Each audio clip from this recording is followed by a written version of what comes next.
আর্জেন্টিনার ফুটবল ইতিহাসে যদি দুঃখী রাজপুত্রের নামে কোনো বই লেখা হয়, সেই বইয়ের মূল চরিত্র হবেন দিবালা। এই কথা হলফ করে বলা যায়। পাওলো দিবালা নামটা আর্জেন্টাইনদের কাছে একটা আবেগের নাম, না পাওয়া ভালোবাসার নাম, অথচ আজ যেন এক হতাশার নাম। একদিকে ক্লাব ছাড়তে বাধ্য করা হচ্ছে, অন্যদিকে জাতীয় দলে নেই জায়গা। যে দিবালার জন্য একসময় সৌদি ক্লাব আল কাদাসিয়া থেকে ছিল মোটা অঙ্কের টাকার পুরস্কার, সেই দিবালা আজ যেন দিক হারানো নামে উত্তাল সমুদ্রে পড়ে আছে। 2 বছর আগে রোমাকে ভালোবেসে ফিরিয়ে দিয়েছিল কোটি টাকার অফার। তার কল্পনা আর বাস্তবতা জুড়ে বসবাস করত ইতালির ক্লাব রোমা। সে রোমার চোখে যেন পথের কাটার নাম দিবালা।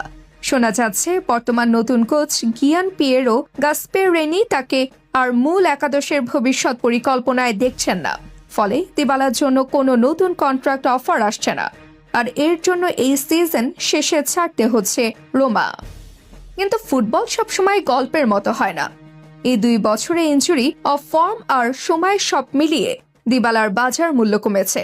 এখন আর সেই অঙ্কের কোনো অফার আসবে কিনা সেটাও অনিশ্চিত। অপরদিকে আর্জেন্টিনা জাতীয় দলে এই মুহূর্তে তার জায়গা নেই। গত বিশ্বকাপের পরে ইনজুরির কারণে জাতীয় দল থেকে জায়গা হারিয়েছিলেন দিবালা। এরপর ইনজুরি কাটিয়ে ক্লাবের জার্সিতে ফিরলেও আগের মতো ছন্দ খুঁজে পাচ্ছেন না এই গোল্ডেন বয়। মাঝখানে কেটে গেছে দীর্ঘ সময়। এইদিকে আর্জেন্টিনার জাতীয় দলে অভিজ্ঞতার তারুণ্যের মিশেলে ফরওয়ার্ড লাইনে তারকার ছড়াছড়ি। অভিজ্ঞ মেসি, মার্টিনেজ, আলভারেজ, তরুণ আলমাদা মাস্তান্তুয়ানো সহ বেশ কিছু ফুটবলার এই পজিশনে রয়েছে, যারা দীর্ঘদিন ধরে স্কালোনির ট্যাকটিক্সের সঙ্গে নিজেদের মানিয়ে নিয়েছে। ঠিক সেই মুহূর্তে এসে স্কালোনির স্কোয়াডে জায়গা পাওয়া তার জন্য কঠিন কাজ। আবেগ নয়, বাস্তবতা বলছে জায়গা পাওয়া অনিশ্চিত। ক্লাবের জার্সিতে ও নিজেকে প্রমাণ করতে পারছেন না। জাতীয় দলে আসতে হলে যে কোনো একটা প্রসেসের মধ্য দিয়েই আসতে হবে, কিন্তু বাস্তবতা বলছে এই মুহূর্তে দিকহারা এক পথিক দিবালা। গত বিশ্বকাপে যিনি আর্জেন্টিনার হয়ে অল্প গেম টাইম পেয়েও ঝলক দেখিয়েছিলেন। ফাইনালে সাব হয়ে নেমে ফ্রান্সের বিপক্ষে পেনাল্টিতে গোল করেছিল। ঠিক তার আগে ফিনালিসিমায় মেসির পা থেকে গোল করেছিল।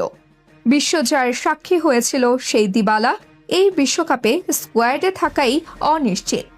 একজন খেলোয়াড় হিসেবে বিষয়টা তার জন্য কতটা কষ্টের, একজন অ্যাথলিট হিসেবে সেটা তার চেয়ে আর কে ভালো বুঝবে। তবে কি ক্লাবের মারপ্যাচ আর জাতীয় দলের কঠিন লড়াই এই ক্যারিয়ার নিয়ে শঙ্কায় পড়তে যাচ্ছে পাওলো দিবালা? নাকি বিশ্বকাপের আগে কোনো একটা মিরাকেল ঘটবে?